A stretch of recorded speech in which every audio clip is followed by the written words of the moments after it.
Ashe, Ashe, Ashe, Ashe. Welcome. This video is going to be about how to harness new moon energy. And working with candles, we're going to set some intentions. See, we always set intentions and plant the seed. So as the universe expands, so does our intentions. Ashe, Ashe, Ashe, Ashe. So I wrote a couple of notes. And again, this is a disclaimer. This is not the end all be all. It's just what I do and what works for me. And here we go. The first thing I would do is I cleanse myself. And I cleanse myself doing a spiritual bath or a spiritual shower. My main ingredient is sea salt. Sea salt, y'all. Very purifying. The water's purifying cleanse. This is why they make holy water, or you baptize and renew in water. We come from water. We were in the womb. We spent 9 months gestating in water, the mommy water. Ashewa, ashe, ashe, ashe. So the first thing I would do is cleanse myself. Reason is I would want to cleanse any negative energy off myself, self-sabotage, any negative thoughts anybody else put on me, stress of the day or whatever. So I get in the water to release. And also during this time when you're in the water, you want to start setting your intentions. Start setting your intentions. Water has memory. Water is very powerful. You can pour your libations. However, this is where your personal intention and your personal magic comes in. I just discuss concepts because we all have magic. We all practice it in different ways. So that's one. The other is to cleanse your space. You could cleanse your space using sage. You can cleanse your space using Palo Santos. You can cleanse your space using selenite. I have a selenite, and this is nice, and this is in your butt. Because sometimes you need the sword of justice. Ma'at. So anyway, you would cleanse your space. The other thing you do is you decide, see, there are light codes, and each ray or ra of light has a vibration, and it has certain properties to it. It also resonates with the chakras. It also resonates with the rainbow. It also resonates with gamma rays, microwaves, whatever kind of rays, okay? Ra of light codes. So I would decide what color goes with what the intention is, you see. But for this example, we're going to use white. White is blank, but it also is purity. And it also can be substituted for any other color.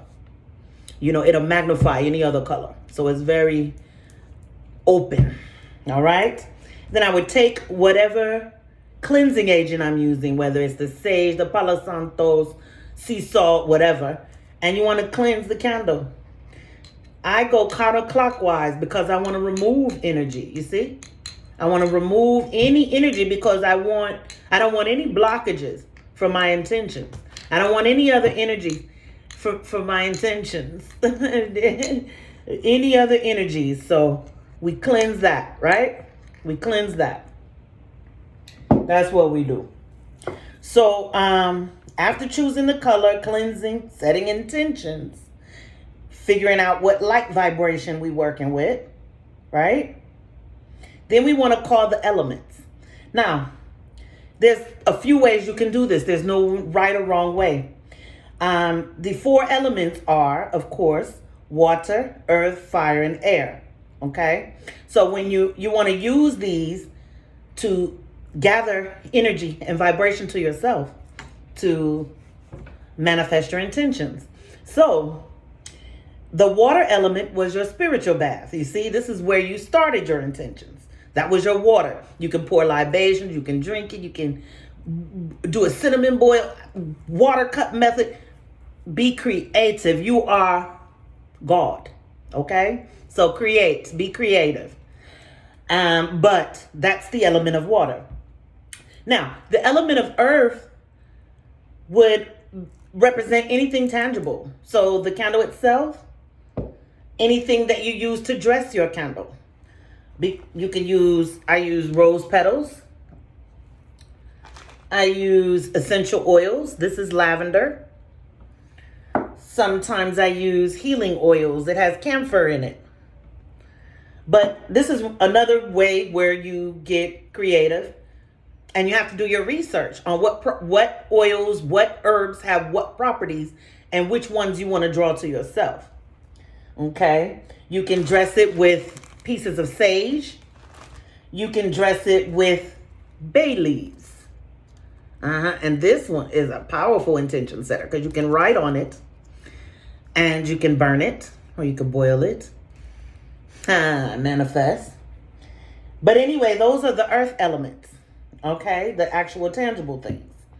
So then when we get into the air element, the air element would be your breath. You're breathing and speaking your intentions out over the candle with your air.